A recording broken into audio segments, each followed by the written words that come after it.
വളരെ മനോഹരമായ ചോദ്യങ്ങളും അതേപോലെ തന്നെ ചോദ്യം ചോദിച്ചവരെ ഞെട്ടിക്കുന്നതും താഴെ ഇരിക്കുന്നവർക്കും അങ്ങനെ ഒരു കാര്യമുണ്ടല്ലേ ഇതിൽ എന്ന് ചിന്തിപ്പിക്കുന്ന രീതിയിലുള്ള ഉത്തരങ്ങളും കൊണ്ട് ടീച്ചർ അതിമനോഹരമായി ഇവിടെ പ്രസന്റേഷൻ തുടരുകയാണ്. അപ്പൊ ഞാൻ അധികം പറഞ്ഞ് എല്ലാവരും ബോറടിപ്പിക്കുന്നില്ല. ടീച്ചറെ സ്വാഗതം. ഹായ് എല്ലാ പ്രിയപ്പെട്ട സുഹൃത്തുക്കൾക്കും നമ്മുടെ ഇന്നത്തെ കോയ ജാമ്യത ടീച്ചറോട് ചോദിക്കാം എന്ന പരിപാടിയിലേക്ക് സ്വാഗതം. കുറച്ച് നാളായിട്ട് നമുക്ക് ഈ പ്രോഗ്രാമിൽ കയറാൻ പറ്റുന്നുണ്ടായിരുന്നില്ല. ക്ലബ് ഹൗസിനും പ്രോബ്ലം ആയിരുന്നു, യൂട്യൂബ് ലൈവിനും പ്രോബ്ലം ആയിരുന്നു. ഇപ്പോൾ അതൊക്കെ പരിഹരിച്ചു. യൂട്യൂബ് ലൈവും പോകുന്നുണ്ട് ഈ പ്രോഗ്രാം.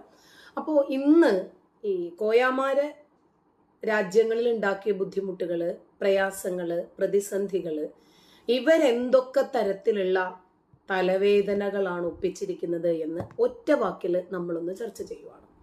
അപ്പോൾ ഇന്നത്തെ നമ്മുടെ വിഷയം തന്നെ നിങ്ങൾക്കറിയാം, നമ്മൾ ഇസ്ലാമിനെ ബേസ് ചെയ്തിട്ടുള്ള വിഷയങ്ങളാണ് കൈകാര്യം ചെയ്യുന്നത് അത്രയും.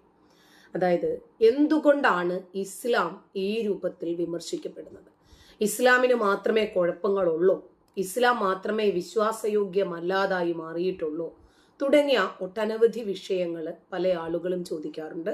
അതിനൊക്കെ കൃത്യമായ രൂപത്തിൽ നമ്മൾ ഉത്തരവും നൽകാറുണ്ട്. ഇന്നിപ്പോ മോസ്റ്റ് വാണ്ടഡ് പട്ടികയിൽ, അതായത് 7 ലക്ഷം രൂപ തലയ്ക്ക് പാരിതോഷികം നൽകിയിരുന്ന അയ്യൂബ് ടിയെ കുറിച്ചിട്ടുള്ള വാർത്ത നിങ്ങളിൽ എത്ര പേര് കണ്ടിട്ടുണ്ടാകുമെന്നൊന്നും അറിയില്ല. ഇസ്ലാമിക ഭീകരനാണ് എന്ന് കോടതി വിധി എഴുതിയ ഒരു കൊടും ഭീകരൻ, പോപ്പുലർ ഫ്രണ്ട് പ്രവർത്തകനാണ്. അയാളാണ് കൊച്ചിയിൽ ഇന്നിപ്പോൾ കീഴടങ്ങിയിരിക്കുന്നത്. എന്തിനാണ്?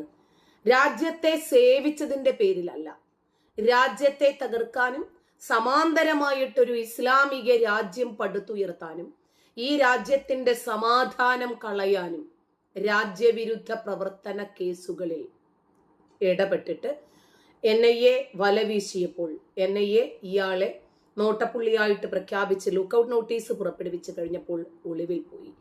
2022 മുതൽ ആള് ഒളിവിലാണ്. നോക്ക്, 2022, 23, 24, 25, 26 പിടിച്ചു.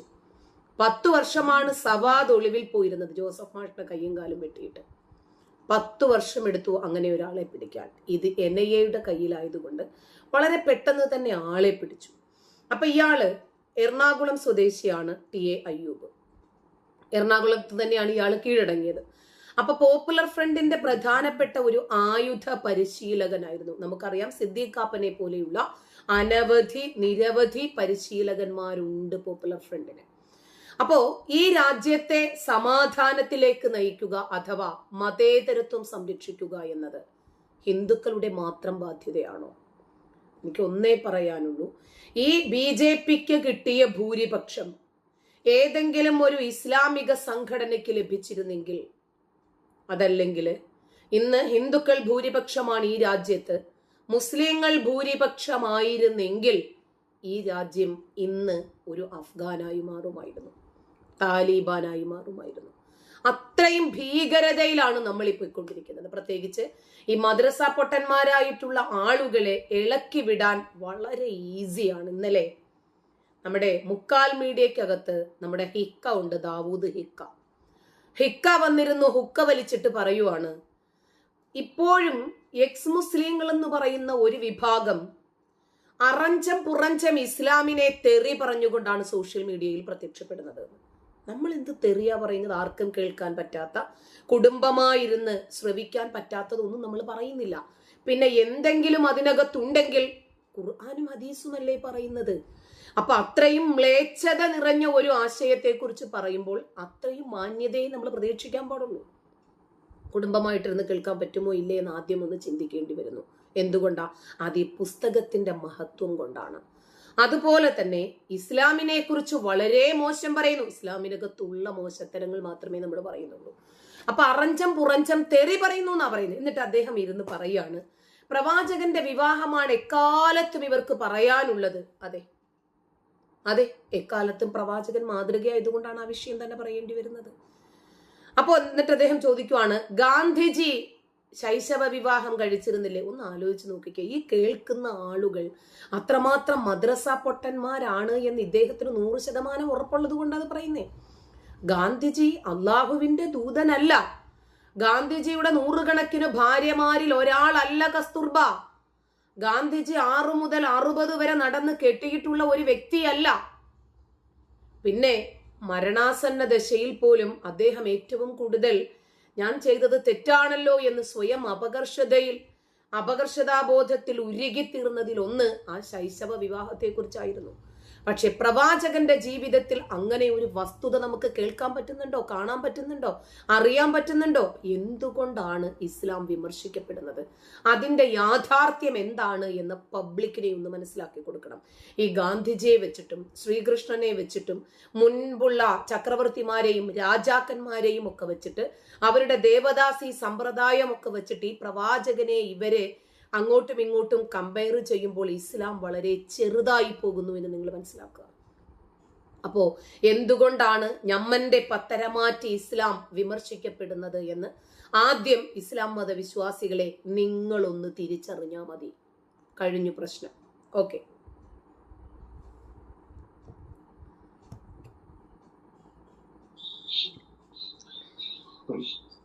ചോദ്യങ്ങൾ ആർക്കെങ്കിലും ഉണ്ടോ? ഉണ്ടെങ്കിൽ നിങ്ങൾ കെയർ ചെയ്താം, അല്ലെങ്കിൽ ഇത് ചെയ്യാം, അല്ലെങ്കിൽ നമ്മുടെ ഓരോ ചോദ്യങ്ങളായിട്ട് ചോദിച്ചു തുടങ്ങുകയാണ്. ചോദ്യങ്ങൾ ആർക്കെങ്കിലും ഉണ്ടെങ്കിൽ എഴുതിയിട്ടോ. ഓക്കെ, ചോദിക്കാം. ടീച്ചറെ നമസ്കാരം. ഇപ്പൊ ഈ പറഞ്ഞ സാഹിബിന്റെ വീഡിയോ ഞാൻ ഇന്നലെ കണ്ടു. അപ്പൊ അതിനെക്കുറിച്ച് സംസാരിക്കുന്ന ആഗ്രഹം ഉണ്ടായിരുന്നു. അദ്ദേഹം പറയുന്നത്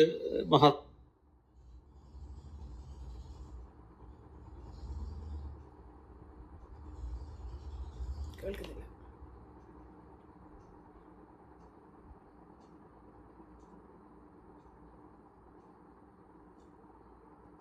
എനിക്ക് മാത്രമാണോ കേൾക്കാത്തത്?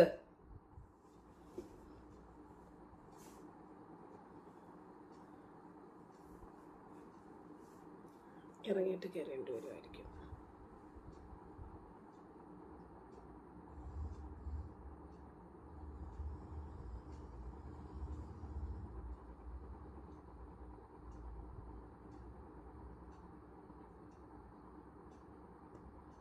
കേൾക്കുന്നില്ല. നമുക്ക് ഇറങ്ങിയിട്ട് ഒന്നുകൂടി കയറാം.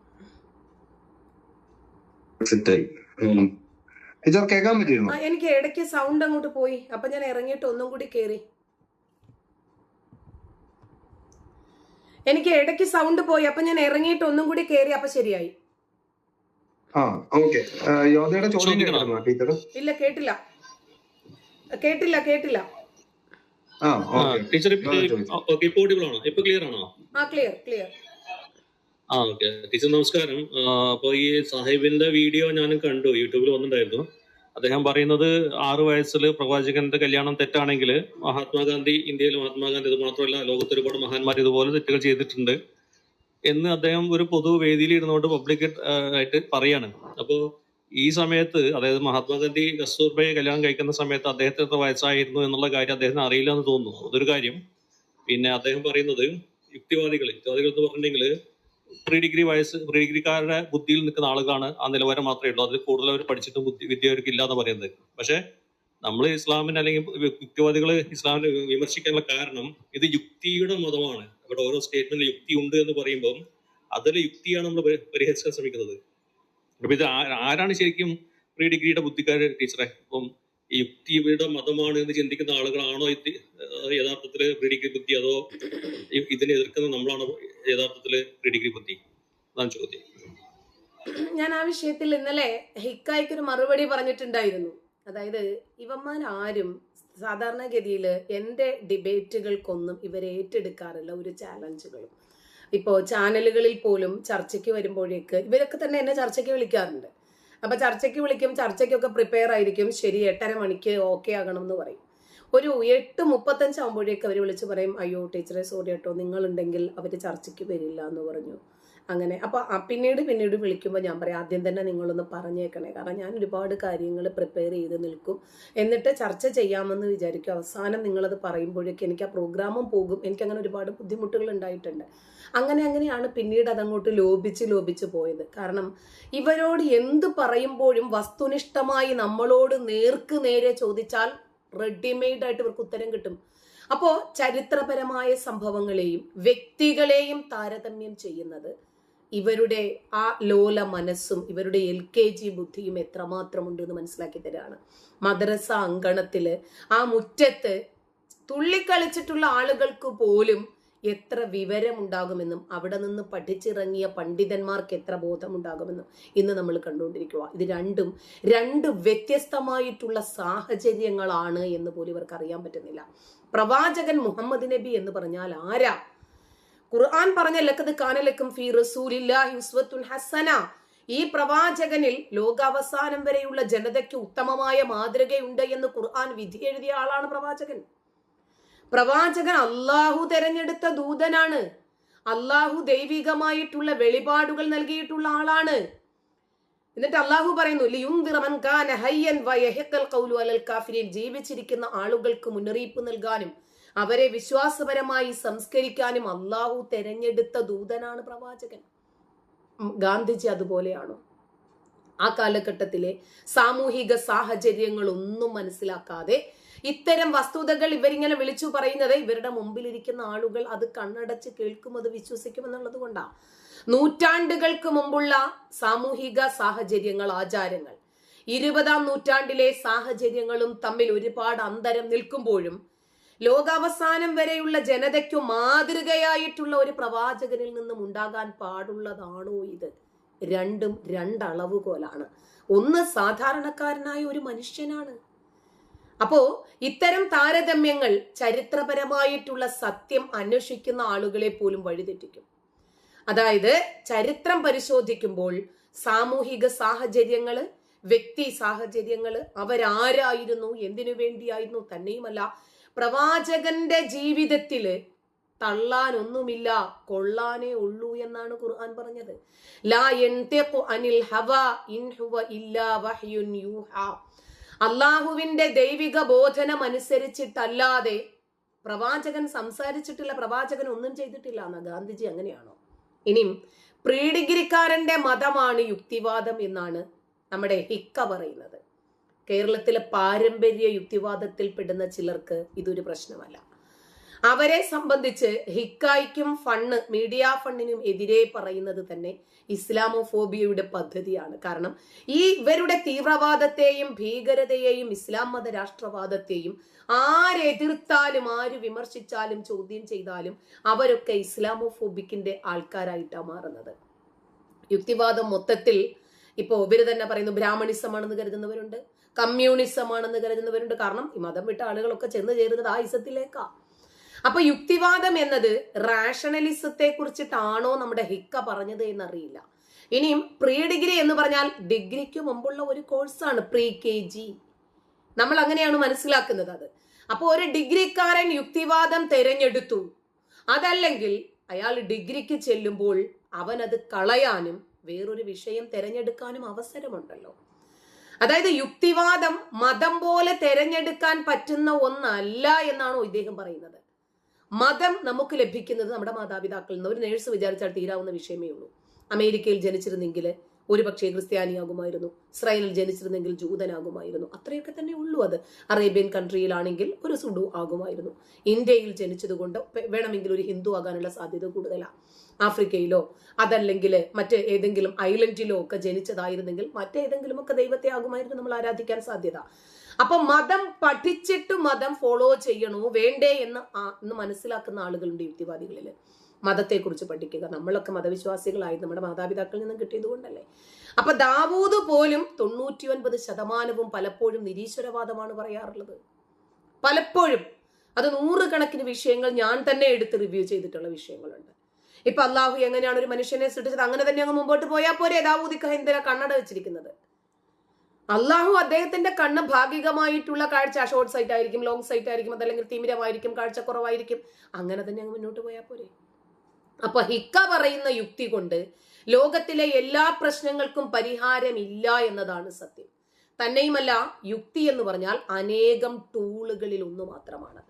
ഇത് പറയാൻ, യുക്തിവാദികളെ വിമർശിക്കാൻ, എതിർക്കാൻ പോലും നമ്മുടെ ഹിക്ക ഉപയോഗിച്ചിരിക്കുന്നത് യുക്തിവാദം എന്ന ടൂളാണ്, അതല്ലെങ്കിൽ യുക്തി എന്ന ടൂളാണ്. ഇന്നൊരു മീഡിയ ഉണ്ടാക്കി, പ്രവാചകനത്തെ ഉണ്ടാക്കിയിട്ടുണ്ടോ? പ്രവാചകൻ ജമാഅത്തെ ഇസ്ലാമി എന്ന് പറയുന്ന ഒരു സംഘടന ഉണ്ടാക്കിയിട്ടുണ്ടോ ഇസ്ലാമിനെ കുറിച്ച് പറയാൻ? അപ്പോൾ ജീവിതത്തിൽ ഉടനീളം ഹിക്ക അടക്കം യുക്തിയെ ഫോളോ ചെയ്യുന്ന ആൾക്കാരാണ്.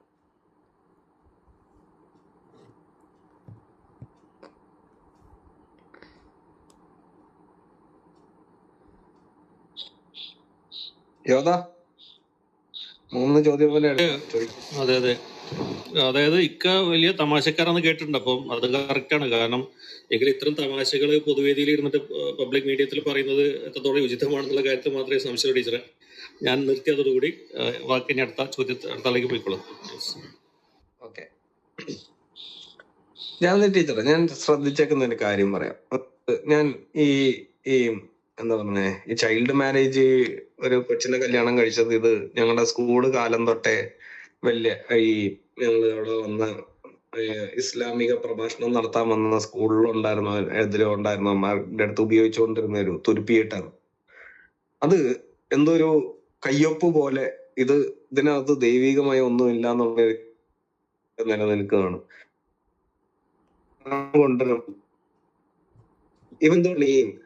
ഇപ്പൊ പറഞ്ഞ പോലെ തന്നെ ഈ പ്രായത്തിന്റെ കാര്യമില്ലേ, ഒരു കല്യാണം, ഒരു 14 വയസ്സുള്ള ഒരാളും 16 വയസ്സുള്ള ഒരാളും കല്യാണം കഴിക്കുന്ന പോലത്തെ സിറ്റുവേഷനെ ഈ 56 പോട്ടെ, നമ്മൾ ഇതിനകത്തുള്ള ഏറ്റവും നല്ല മാതൃകയാണെന്നുള്ള ഒക്കെ മറക്കാം. പക്ഷെ ഒരു 56-54 വയസ്സ് പ്രായമുള്ള ഒരാള് ഈ 6 വയസ്സോ 9 വയസ്സുള്ള 6 വയസ്സുള്ള കൊച്ചുമായിട്ട് കല്യാണം കഴിക്കുന്നതിനെ എന്തുകൊണ്ടാണ് അവർക്ക് അറിയാത്തത് കൊണ്ടാണോ ഈ ബാക്കിയുള്ളവരുടെ പ്രായങ്ങൾ അങ്ങനെ അകന്നതല്ലാന്ന്, അതെയോ അവർ അറിഞ്ഞിട്ട് മുക്കി വയ്ക്കുന്നതാണോ?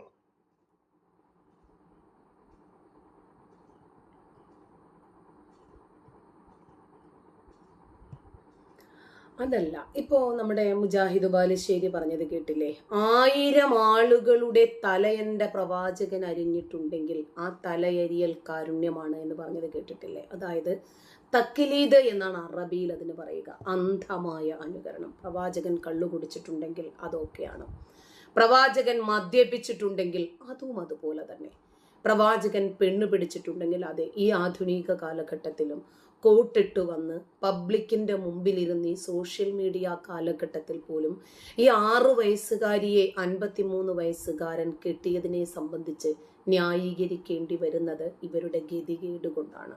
അപ്പോൾ നമ്മൾ വിചാരിക്കും, അയ്യോ ഇതൊന്നും മനസ്സുകൊണ്ടൊന്നും മുസ്ലിങ്ങൾ അംഗീകരിക്കുന്ന വസ്തുതകളല്ല എന്ന് ആണ്. കഴിഞ്ഞ ഒരു 2 വർഷങ്ങൾക്ക് മുമ്പ് ഇതേ വീഡിയോ തന്നെ ഞാൻ ഒരു സോഷ്യൽ മീഡിയ പ്ലാറ്റ്ഫോമിൽ ഫേസ്ബുക്കിൽ ഇട്ട സമയത്ത് അതിൻ്റെ താഴെ ഒരു കാക്ക വന്നിട്ട് കമൻ്റ് ഇട്ടതാണ്, എനിക്ക് മുട്ടിലിഴയുന്ന ഒരു കുഞ്ഞുണ്ടായിരുന്നെങ്കിൽ, അത് പെൺകുഞ്ഞാണെങ്കിൽ, പ്രവാചകന്റെ കാലഘട്ടത്തിലാണ് ഞാൻ ജീവിച്ചിരുന്നതെങ്കിൽ ഉറപ്പായിട്ടും എൻ്റെ നബിക്ക് ഞാൻ ആ കുട്ടിയെ കെട്ടിച്ചു കൊടുക്കുമായിരുന്നു എന്നാണ്.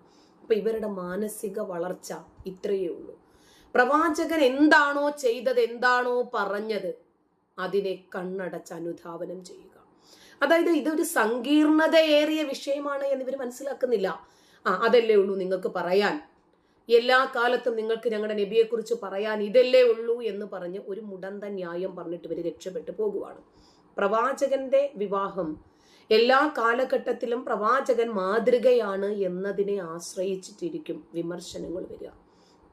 ഇപ്പോൾ ചില ചരിത്ര രേഖകളിൽ ആയിഷയുടെ പ്രായം 18 വയസ്സാക്കുന്നു ഇവര്. എന്തിനാണ്? അയ്യോ മോശമാണത്, നബി 6 വയസ്സുകാരിയെ കെട്ടിയെന്നോ. അബ്ദുൽ ലത്തീഫ് കരിമ്പിലാക്കലും ടീമും ഒരു സംഘടനയുണ്ടാക്കി മാറി. അവരാണ് ആദ്യമായിട്ട് ഈ കേരളത്തിൽ, ആയിഷയ്ക്ക് 18 വയസ്സായിരുന്നു, 3 ചന്ദ്രവർഷമാണ് ഒരു വർഷമായിട്ട് കണക്കാക്കിയിരുന്നത്. അങ്ങനെയാണ് ആ വയസ്സ് വന്നത്. അപ്പോൾ ആദ്യമായിട്ട് അതിനെതിരെ രംഗത്ത് വരുന്നതും ഞാൻ തന്നെയാണ്. സംവാദത്തിനുണ്ടോ എന്ന് ചോദിച്ചിട്ടാണ് ഞാൻ അബ്ദുൽ ലത്തീഫ് കരിമ്പിലാക്കലുമായിട്ട് രംഗത്ത് വരുന്നത്. അപ്പം അദ്ദേഹം എനിക്ക് മറുപടിയും പറഞ്ഞ് 2, 3, 4 എപ്പിസോഡുകളിലായിട്ട് അദ്ദേഹം മറുപടി പറഞ്ഞു വന്നു. പക്ഷെ അത് മറുപടി ആയിരുന്നില്ല, ആക്ഷേപിക്കലും നമ്മളെ പ്രകോപിപ്പിക്കലും മാത്രമായിരുന്നു. അപ്പോൾ ഞാൻ ചോദിച്ചു, അതേ കാലഘട്ടത്തിലാണ് മുഹമ്മദും ജീവിച്ചത്, ആയിഷയുടെ അതേ കാലഘട്ടത്തിൽ അതേ നാട്ടിൽ. അങ്ങനെയാണെങ്കിൽ 53 വയസ്സുകാരനായിട്ടുള്ള മുഹമ്മദിന്റെ യഥാർത്ഥ പ്രായം എത്രയാണെന്നാണ് ചോദിച്ചത്. അതും 3 ചന്ദ്രവർഷമാണല്ലോ കണക്കാക്കേണ്ടത്. അങ്ങനെ വരുമ്പോൾ 159 ഒക്കെ ആയി പോകുമല്ലോ മുഹമ്മദിന്റെ പ്രായം. അപ്പോ ഇങ്ങനെ വാദിക്കേണ്ടി വരുന്നത് എന്തുകൊണ്ടാണ്? അവർക്കും മനസ്സിലായി ഇതൊരു തെണ്ടിത്തരമാണെന്ന്, ഇത് പബ്ലിക്കിന് പറയാൻ പറ്റുന്ന വിഷയമല്ലാന്ന് 53 വയസ്സുള്ള ലോകത്തിന്റെ മൊത്തം നേതാവായിരിക്കേണ്ടുന്ന മനുഷ്യ കുലത്തിന്റെ മൊത്തം മാതൃകാ പുരുഷോത്തമൻ ചെയ്യാൻ പാടുള്ള വഷളത്തരങ്ങളാണോ ഇത് എന്ന് അവർക്ക് പോലും തോന്നി തുടങ്ങി. അങ്ങനെ ഭൂരിഭാഗം ആധുനിക മുസ്ലിം സമൂഹവും പണ്ഡിതന്മാരും ശൈശവ വിവാഹത്തെ അനുകൂലിക്കുകയോ പ്രതികൂലിക്കുകയോ ചെയ്യില്ല. നമ്മുടെ രാജ്യത്ത് തന്നെ വിവാഹപ്രായത്തെ സംബന്ധിക്കുന്ന ചർച്ചകൾ വരുമ്പോഴെല്ലാം ഇവർ സ്കിപ്പ് ചെയ്ത് പോകും. എന്നിട്ട് അദ്ലിയാർ കസ്മി വന്നിട്ട് പറയാണ് 18 വയസ്സാകുമ്പോൾ പെണ്ണ് മൂക്കത്തില്ല പോലും, കാരണം അവർക്ക് 6 വയസ്സിൽ കെട്ടിക്കാനാണ് താല്പര്യം. എന്നിട്ട് അവര് തന്നെ പറയും മുസ്ലിം കമ്മ്യൂണിറ്റിക്കകത്ത് പിന്നെ ഡോക്ടർമാരുണ്ടാകണം, മുസ്ലിം ഗൈനക്കോളജിസ്റ്റുമാരുണ്ടാകണം, എഞ്ചിനീയർമാരുണ്ടാകണം. ഈ ചെറിയ പാവാടപ്രായം മാറുന്നതിന് മുമ്പ് പിള്ളേരെ കെട്ടിക്കാൻ പറഞ്ഞു കഴിഞ്ഞാൽ സിംസാറിലൊക്കെ ഹുദവി പറഞ്ഞ ഡോക്ടർ എവിടെ പോകും? രക്ഷയില്ല. അപ്പോ ഇത് ഇവർക്ക് മനസ്സിലായി. നമ്മുടെ രാജ്യത്ത് നിലവിലുള്ള നിയമവ്യവസ്ഥകൾ അനുസരിച്ച്, മനുഷ്യാവകാശങ്ങൾ അനുസരിച്ചിട്ട് ഇതൊരു തെണ്ടിത്തരമാണ്, തെമ്മാടിത്തരമാണ് എന്ന് അവർക്ക് മനസ്സിലായി. അതുകൊണ്ടാണ് അവർ പുതിയ വ്യാഖ്യാനം നൽകാൻ ശ്രമിക്കുന്നത്. മതപരമായിട്ട് ഈ ഗ്രന്ഥങ്ങളിലെ വചനങ്ങൾ അതാത് കാലഘട്ടത്തെ സാഹചര്യങ്ങൾക്ക് അടിസ്ഥാനത്തിൽ വ്യാഖ്യാനിക്കപ്പെട്ടതാണ്. അത് ആ കാലഘട്ടത്തിൽ പ്രവാചകൻ അത് ചെയ്തു എന്ന് പറഞ്ഞ് ഇവർ വിട്ടാൽ പ്രശ്നമില്ല. മറിച്ച് ഈ കാലഘട്ടത്തിലും അനിഷേധ്യമായിട്ട് ഈ പ്രവാചകനെ പിൻപറ്റണം എന്ന് പറയുമ്പോൾ നമുക്ക് ബുദ്ധിമുട്ടാണ്. അപ്പൊ അത് ഇന്ന് മുസ്ലിം കമ്മ്യൂണിറ്റി പോലും പറയുന്നു, അയ്യേ ഇങ്ങനെയൊക്കെ ചെയ്തോ നബി. MM അക്ബറുമായിട്ട് പബ്ലിക്കായിട്ടുണ്ടായിരുന്ന ചോദ്യോത്തര വേദിയിലാണ് ഒരു പെൺകുട്ടി വന്നിട്ട് ചോദിക്കുന്നത്, അല്ലയോ MM അക്ബർ സാഹിബെ, എനിക്ക് നിങ്ങളോടൊരു ചോദ്യം ചോദിക്കാനുണ്ട്. എൻ്റെ പേര് എന്നതാണ്, ഞാൻ ഡിഗ്രി സ്റ്റുഡൻ്റ് ആണ്. 6 വയസ്സുകാരിയെ 53 വയസ്സിൽ വിവാഹം കഴിച്ച ഈ പ്രവാചകനിൽ എന്തു മാതൃകയാണുള്ളത്? ഞാൻ ഇന്ത്യക്കാരിയാണ്, ഞാൻ ഇന്ത്യയിൽ ജീവിക്കുന്ന വ്യക്തിയാണ്. ഈ പ്രവാചകന്റെ മൊറാലിറ്റിയിലും ധാർമ്മികതയിലും എനിക്ക് സംശയമുണ്ട്. അപ്പോൾ ഇവർക്ക് പോലും ഉൾക്കൊള്ളാൻ പറ്റുന്നില്ല. പിന്നെ കുറച്ച് ഹിക്ക ടീമുണ്ടല്ലോ, മദ്രസ പൊട്ടന്മാരാണ്. അവർക്ക് ഇസ്ലാം എന്താണ്, ഇസ്ലാമിലെ വളിയും പുളിയും ഒന്നും ഇവർക്ക് അറിയത്തില്ല. അപ്പൊ എന്താണോ ഇതിനകത്തുള്ളത്, വള്ളിക്കോ പുള്ളിക്കോ കുത്തിനോ കോമയ്ക്കോ പോലും മാറ്റം വരാതെ അനിഷേധ്യമായിട്ട് ഇതിനെ പിൻപറ്റപ്പെടേണ്ടവരാണ് നമ്മൾ എന്നിവർ ധരിക്കുന്നു. അതിന്റെ അടിസ്ഥാനത്തിലാണ് ഇവർ ജസ്റ്റ് ഫോളോ ചെയ്തു പോകുന്നത്. പക്ഷെ ക്രിട്ടിസൈസ് ചെയ്താലോ പിന്നീട് ഇവർക്ക് തെറിവിളികൾ മാത്രമേ ഉണ്ടാകുള്ളൂ, മറുപടികൾ ഉണ്ടാകത്തില്ല.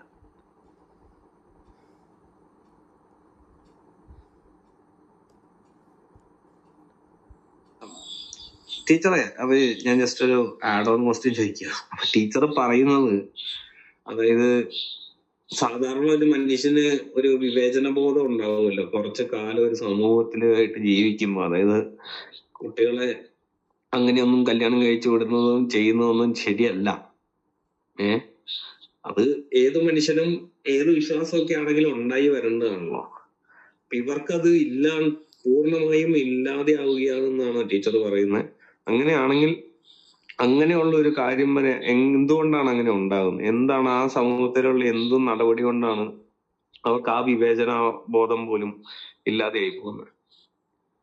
മുസ്ലിങ്ങളെ എല്ലാ രൂപത്തിലുള്ള വളർച്ചകളിൽ നിന്നും എല്ലാ രൂപത്തിലുള്ള പുരോഗതിയിൽ നിന്നും തടയുന്നത് ഈ മതഗ്രന്ഥങ്ങളാണ്, ഖുർആനും ഹദീസുമാണ്. പക്ഷേ ഇന്ന് അതൊക്കെ വലിച്ചെറിഞ്ഞ മുസ്ലിം കമ്മ്യൂണിറ്റി പുരോഗമിക്കുന്നതിന്റെ ഭാഗമായിട്ടാണ് ഇപ്പൊ മുസ്ലിം കമ്മ്യൂണിറ്റിയിൽ ഡോക്ടർമാർ, എഞ്ചിനീയർമാർ, സയന്റിസ്റ്റുമാർ, കളക്ടർമാർ, തന്നെയുമല്ല ഒന്നുമല്ല വീട്ടിലിരിക്കുന്ന സ്ത്രീകൾ പോലും ബ്ലോഗുകൾ ചെയ്യുന്നു, പാചക ചാനൽ ചെയ്യുന്നു.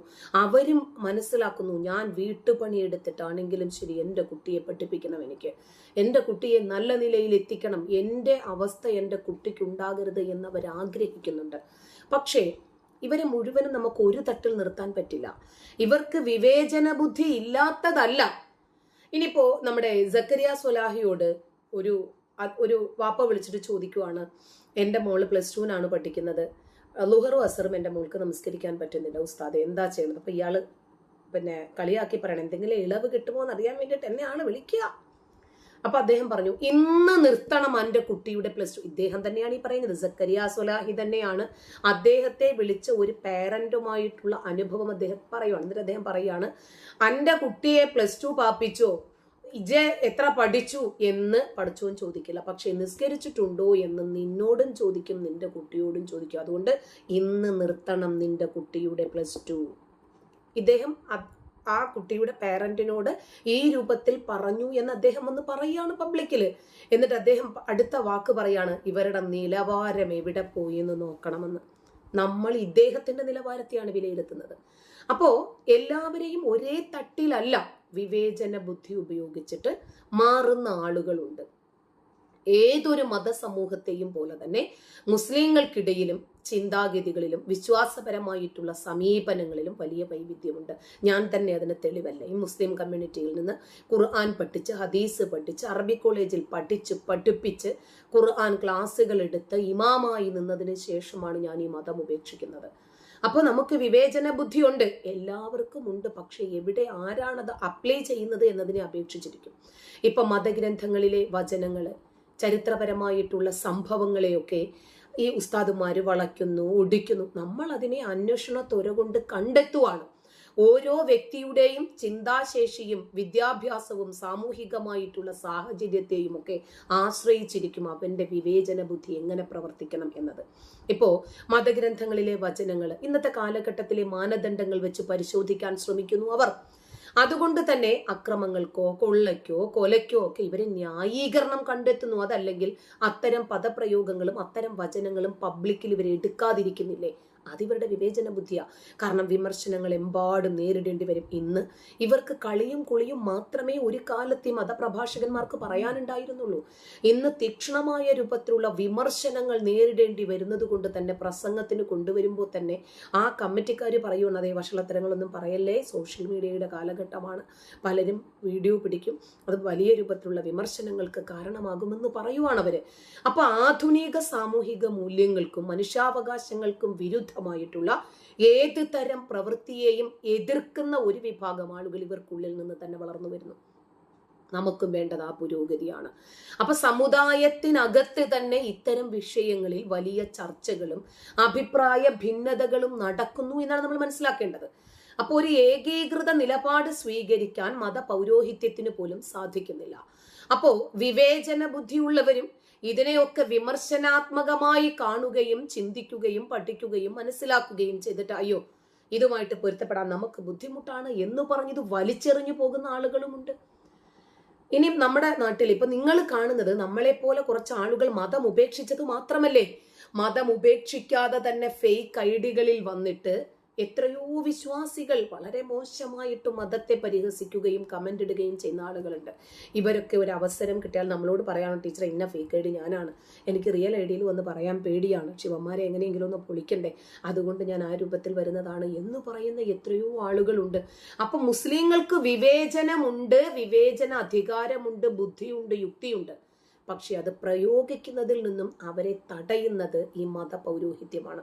അതുകൊണ്ട് ഈ മതപുരോഹിതന്മാരെയും കടത്തിവെട്ടി എത്രയോ ആളുകൾ ആഗ്നോസ്റ്റിക് ആയിട്ട് നിൽക്കുന്നുണ്ട്. ഒരു പടച്ചോൻ ഉണ്ടാവുമോ?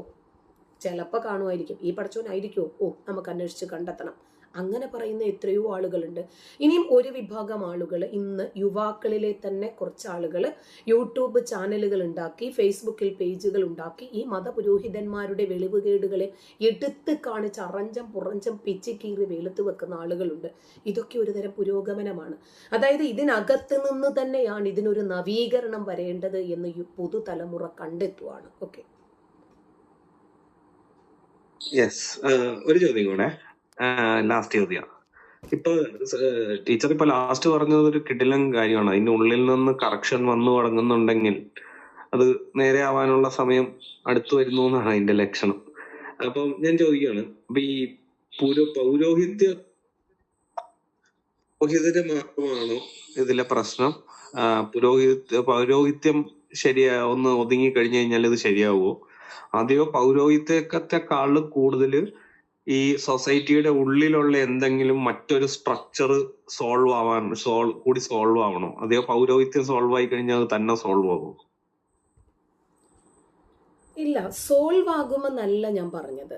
പൗരോഹിത്യം ഒരു പരിധിവരെ മൗനികളാകുകയോ അതല്ലെങ്കിൽ ഇവര് പിന്നെ പ്രതികരിക്കാതെ ശരി എന്തെങ്കിലും ആയിക്കോട്ടെ അതല്ലെങ്കിൽ അതിനെ പിന്തുണയ്ക്കുകയോ ചെയ്യുന്നത് കൊണ്ടോ മാത്രവും ഇതിങ്ങനെ തന്നെ ആകില്ല. പിന്നെ ഇവരിൽപ്പെട്ട ഒരു വിഭാഗം ആളുകൾ അന്ധമായി മതഗ്രന്ഥത്തെ പ്രതിനിധാനം ചെയ്യുന്നുണ്ട്. അപ്പൊ ഈ ഗ്രന്ഥമാണ് വില്ലൻ. അപ്പൊ അതായത് നമ്മൾ എപ്പോഴും പറയില്ലേ, ഈ ഗ്രന്ഥം ഒന്ന് പരിഷ്കരിച്ചാൽ പ്രശ്നങ്ങൾ അവസാനിക്കുമോ? ഒരു പരിധിവരെ പുരോഹിതന്മാർ ഒരു പരിധിവരെ സ്വയം കുറച്ച് വിദ്യാഭ്യാസവും വെളിവും ഒക്കെ കൊടുത്ത് അവരെ ഒന്ന് നിയന്ത്രിച്ചാൽ ഈ മതം പരിഷ്കരിക്കപ്പെടുമോ? ഇല്ല. ഈ മതത്തിനകത്ത് ഇതിന്റെ വേലിക്കെട്ടുകൾ പൊട്ടിച്ച് ഒരു വിഭാഗം ആളുകൾ പുറത്തു വരും. പണ്ട് ഇപ്പോ എന്തെങ്കിലും മതത്തിനെതിരെ ഒന്ന് പറയുകയോ എഴുതുകയോ ഒക്കെ ചെയ്താൽ ഉടനെ തന്നെ പള്ളി മഹലിൽ നിന്നും ഒരു ലെറ്റർ വരുമായിരുന്നു, പള്ളിയിൽ നിന്നും നമ്മളെ പുറത്താക്കിയതായിട്ട് അറിയിച്ച്. ഇന്ന് അങ്ങനെ കത്ത് കൊടുക്കണമെങ്കിൽ എത്ര കൊടുക്കേണ്ടി വരും? അപ്പൊ പൗരോഹിത്യത്തെ ഒരു പരിധി വരെ നിയന്ത്രിച്ച് നിർത്തിയാൽ ഈ മതത്തിനകത്ത് നിന്ന് തന്നെ ഒരു പുരോഗതി ഉണ്ടാകും. ഇപ്പോ ഈ മതത്തിനകത്ത് നിന്ന് തന്നെ ഒരുപാട് പരിഷ്കരണത്തിന് വേണ്ടിയുള്ള ശബ്ദങ്ങളും മാറ്റങ്ങൾക്ക് വേണ്ടിയുള്ള തീവ്രമായിട്ടുള്ള ശ്രമങ്ങളും ഉയരുന്നു എന്നതൊരു വസ്തുതയാണ്. പക്ഷെ ഇത് അവസാനിക്കുന്നില്ല. ഇപ്പൊ ഇതേ കഴിഞ്ഞ പെരുന്നാളിനാണ് പൊന്നാനിയിലെ ഒരു പള്ളിയിൽ വലിയ രൂപത്തിൽ ഒരു മീറ്റിംഗ് കൂടുന്നു, പ്രവാചകന്റെ ജന്മദിനം. ഒരു വിഭാഗം ആളുകൾ പറഞ്ഞു നമുക്ക് നെയ്ച്ചോറും പോത്തുകറിയും കൊടുക്കാം. മറ്റവർ ചോദിച്ചു അതല്ല, നമുക്ക് ചിക്കൻ ബിരിയാണി കൊടുക്കാം. പിന്നീട് കാണുന്നത് തല പൊട്ടിക്കൊണ്ട് ആംബുലൻസിൽ ആളുകൾ ഓടുന്നതാ. മദ്രസയുടെ ബെഞ്ച് ഒക്കെ അടിച്ച് പൊട്ടിച്ചിട്ട് ആ ബെഞ്ചിന്റെ കാലും കസേരയും ഒക്കെ എടുത്ത് ഇവര് തലയ്ക്കടിക്കുക. എന്തിനു വേണ്ടിയാ? സമാധാനത്തിന്റെ സന്ദേശം ലോകത്തിന് വാരി വിതറിയ, മരിക്കുന്നതുവരെ ഒരു മൃദുവായ റൊട്ടിക്കഷ്ണം പോലും കഴിച്ചിട്ടില്ലാത്ത, പട്ടിണി കിടന്ന് പനയോലയിൽ ഉറങ്ങി നഗ്നപാതനായി നടന്ന ആ പ്രവാചകന്റെ അനുസ്മരണത്തിന് പോത്ത് ബിരിയാണി വേണോ എന്ന വിഷയത്തിൽ ചർച്ചയാണ്. ഇപ്പോ ഈ മദ്രസകള്, ഈ ആലയങ്ങള്, ഇവിടെ നിന്ന് ഓരോ വർഷവും പഠിച്ചിറങ്ങുന്ന പണ്ഡിതന്മാരെ എത്രയാ? സക്കാഫിമാര്, ദാരിമിമാര്, സുല്ലമിമാര്. ഇതിനൊക്കെ ഒരു പരിധി വരെ നിയന്ത്രണം ഇടാതെ എങ്ങനെ ഈ സമൂഹത്തിന് പരിഷ്കാരം ഉണ്ടാകും? ഇപ്പോൾ നമ്മൾ വിചാരിക്കുന്നു ശരി, കുറച്ച് ഡോക്ടർമാര്, കുറച്ച് എഞ്ചിനീയർമാര്, കുറച്ച് കളക്ടർമാരൊക്കെ ഉണ്ടെങ്കിൽ കുറച്ചൊക്കെ മതം ഒന്ന് രക്ഷപ്പെടില്ലേ? ഇവരുടെ തലയ്ക്കകത്തുള്ളത് മതം തന്നെയാണെങ്കിൽ നമ്മൾ ചെങ്കോട്ടയിൽ കണ്ടതുപോലെ റിസിൻ എന്ന് പറയുന്ന ദ്രാവകം ഉൽപ്പാദിപ്പിക്കാനല്ലേ ഇവരുടെ ബുദ്ധിയെടുത്ത് ഉപയോഗിക്കത്തുള്ളൂ. അപ്പോൾ ഇവിടെ സ്ഥായിയായിട്ടുള്ള പ്രശ്നം കിടക്കുന്നത് എവിടെയാ? മൂല കാരണം കിടക്കുന്നത് എവിടെയാ? മതഗ്രന്ഥത്തിലാണ്. ഒരു മാറ്റം ഉണ്ടാകും ഒരു പരിധി വരെ എന്നാണ് ഞാൻ പറഞ്ഞത്. മതഗ്രന്ഥങ്ങളെയും ചരിത്രപരമായിട്ടുള്ള സംഭവങ്ങളെയും ഇന്നത്തെ കാലഘട്ടത്തിലെ മനുഷ്യാവകാശങ്ങൾക്കും നീതിക്കും എതിരാണ് എന്ന് മനസ്സിലാക്കുന്നിടത്താണ് യുവതലമുറ മാറി ചിന്തിച്ചു തുടങ്ങുന്നത്. അങ്ങനെയാണ് മതസമൂഹത്തിനകത്ത് നിന്ന് തന്നെ വ്യത്യസ്തമായിട്ടുള്ള ചർച്ചകൾ ഉടലെടുക്കുന്നത്. മതപരമായി യാഥാസ്ഥിതികതയെ ചോദ്യം ചെയ്യാനും സാമൂഹിക അനാചാരങ്ങളെ എതിർക്കാനും മതത്തിനകത്ത് നിന്ന് തന്നെ നിരവധി ചിന്തകർ, യൂത്ത്സ് ഉടലെടുക്കുന്നുണ്ട്.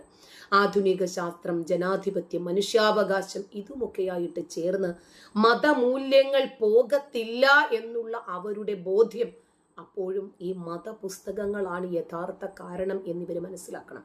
ഒരു മുസ്ലിം സമുദായത്തെ പരിഷ്കരണങ്ങളിൽ നിന്നും തടയുന്നത് പ്രധാനമായിട്ടും പൗരോഹിത്യം മാത്രമല്ല, ഈ മതഗ്രന്ഥങ്ങൾക്ക് അതിനകത്ത് നല്ല പങ്കുണ്ട്.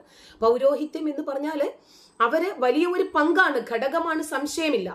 പ്രശ്നം പൗരോഹിത്യത്തിൽ മാത്രം ഒതുങ്ങുന്നതല്ല, കൂടുതൽ വിപുലവും സങ്കീർണവുമായിട്ടുള്ള സാമൂഹിക മനഃശാസ്ത്രപരമായിട്ടുള്ള തലങ്ങൾ കൂടി അടങ്ങിയിരിക്കുന്ന ഒരു വിഷയമാണിത്.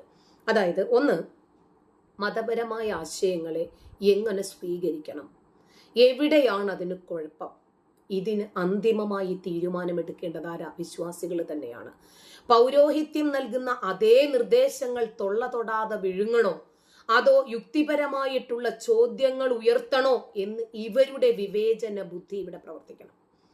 അപ്പൊ വിശ്വാസികളുടെ അഭാവം പൗരോഹിത്യത്തിന്റെ പിടിമുറുക്കാൻ കാരണമാകുന്നുണ്ട്. അവരെ എതിർക്കാത്തത്, അവരെതിർ ചോദ്യങ്ങൾ ഉന്നയിക്കാത്തത്. ഇനി അടുത്തത്, മതത്തെ ഒരു സാമൂഹിക ഐഡന്റിറ്റി ആയിട്ട് കാണുന്ന ആളുകളുണ്ട്.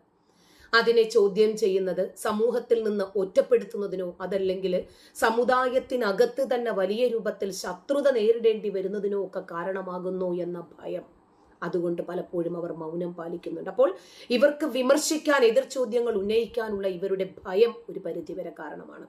അപ്പൊ മതപരമായിട്ടുള്ള ഗ്രന്ഥങ്ങളെ ചരിത്രപരമായിട്ടുള്ള പശ്ചാത്തലത്തിൽ മനസ്സിലാക്കാനും അതിന്റെ അർത്ഥതലങ്ങളെക്കുറിച്ച് സ്വന്തമായി ചിന്തിക്കാനും അതിന്റെ മനുഷ്യാവകാശ ലംഘനങ്ങളെക്കുറിച്ച് മനസ്സിലാക്കാനും പ്രാപ്തമാക്കുന്ന ആധുനിക വിദ്യാഭ്യാസത്തിന്റെ കുറവ് അതിനകത്തുണ്ട് എന്ന് മനസ്സിലാക്കണം. കാരണം ഈ പുരോഹിതന്മാരൊക്കെ എത്ര കണ്ട് അക്കാഡമിക് ക്വാളിഫിക്കേഷൻ ഉള്ളവരാണ്, അതും കൂടി മനസ്സിലാക്കണം. അപ്പം പൗരോഹിത്യത്തിന്റെ വ്യാഖ്യാനങ്ങൾ മാത്രം കേട്ട് ശീലിച്ചാൽ ഒരിക്കലും നമ്മുടെ നാട്ടിൽ ഐക്യം ഉണ്ടാകില്ല എന്നിവർ മനസ്സിലാക്കണം.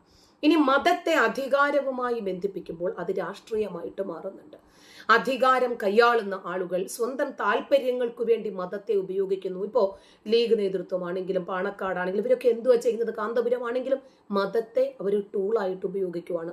അതിന് കൂട്ടുനിൽക്കുന്ന സമുദായത്തിലെ സ്വാഭാവികമായിട്ടുള്ള പരിഷ്കാരങ്ങളെ തടയുന്ന ഒരു വിഭാഗം ആളുകളുണ്ട്. അവിടെയും ഒക്കെ തടസ്സം വേണമെന്നാണ് ഞാൻ പറയുന്നത്.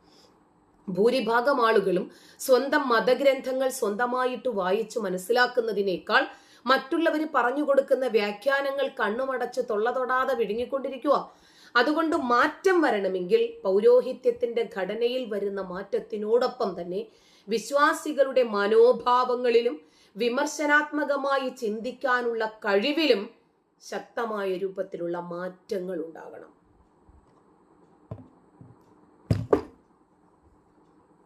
നല്ല രീതിയിൽ അതിനകത്തുള്ള